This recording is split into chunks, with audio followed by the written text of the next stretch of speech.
Bienvenidos sean a este primer capítulo sobre programación de XNA en Visual C Sharp 2010 Express Edition.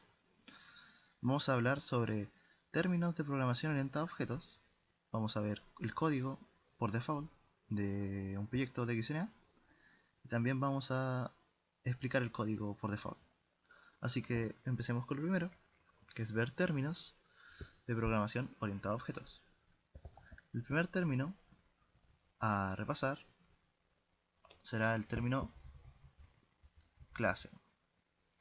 La clase se define como una agrupación de objetos de forma abstracta que tienen características similares. Estas características similares, por ejemplo, pueden ser de pianos de marca Casio, Kawai y una marca ficticia que vamos a inventar en este momento llamada Jin. Estos tres planos tienen características comunes, por ejemplo las teclas, las cuerdas y el martillo, que al presionar una tecla se acciona y toca la determinada cuerda para producir el sonido. Estas características comunes nos permiten agrupar los tres pianos en una clase llamada piano. El siguiente término a comprobar es objeto. Objeto viene siendo una instancia de la clase.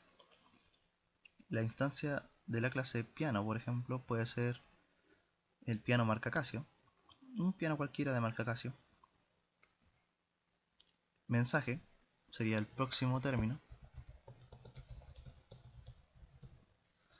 El mensaje es una forma de interactuar con el objeto que provoca que un método se accione.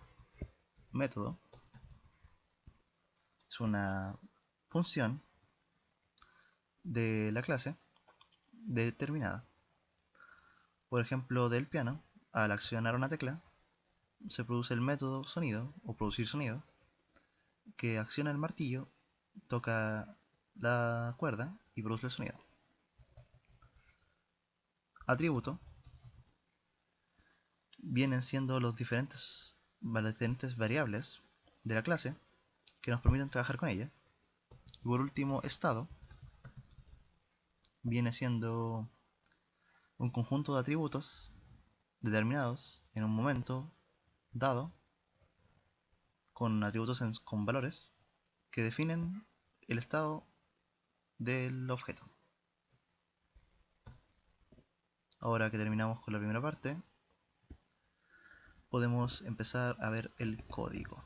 Así que vamos a archivo, nuevo proyecto, elegimos XNA Game Studio 4.0, Windows Game 4.0, y elegimos un nombre para el proyecto, LOL en este caso. Esto nos provoca que se produzca un código por default, que por ejemplo en la primera parte usa librerías de la misma forma que son librerías en Java, en C, pero no son las mismas librerías obviamente. Por ejemplo aquí dice using system.collection.generic, using system.linkQ, y esta es la forma de usar librerías en XNA.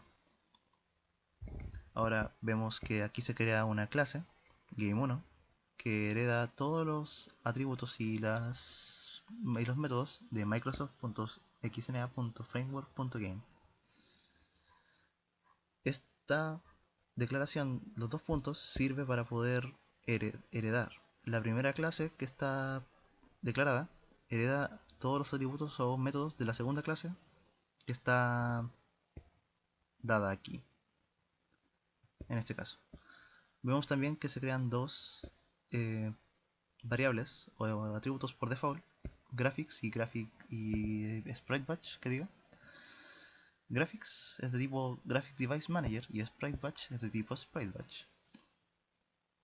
Graphic Device Manager nos permite acceder a nuestra tarjeta gráfica o a nuestro dispositivo gráfico y además tiene un método llamado Graphic Device que nos permite acceder a la tarjeta gráfica actual.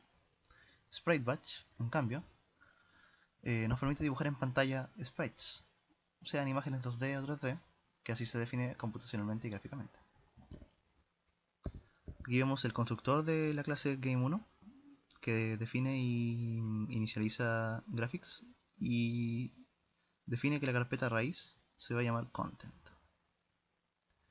Y después de esto, del constructor, vemos 5 métodos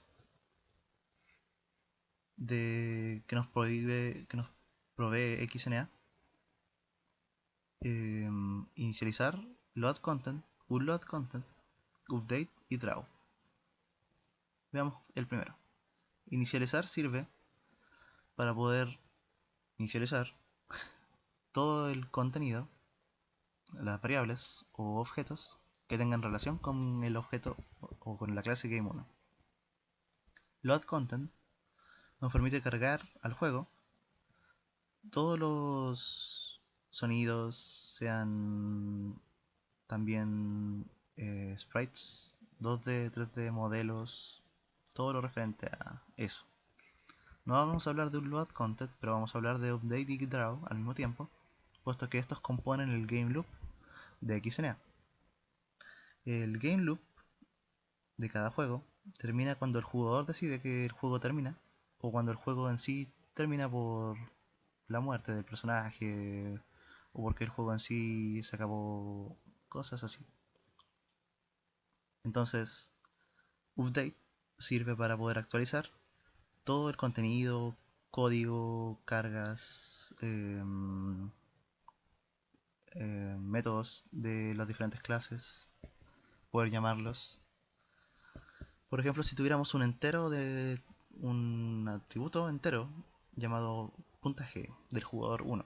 Entonces, puntaje del jugador 1, si es que el jugador 1 destruye un personaje enemigo, el puntaje del jugador 1 debería aumentar en lo que el enemigo dé de puntaje, por ejemplo 30. Draw sirve para dibujar en pantalla todo lo referente a sprites, modelos 3D, también para hacer las animaciones y dibujarlas. Bueno, con esto hemos cubierto la clase de hoy día, así que espero que sigan viendo los tutoriales y nos vemos en la próxima edición.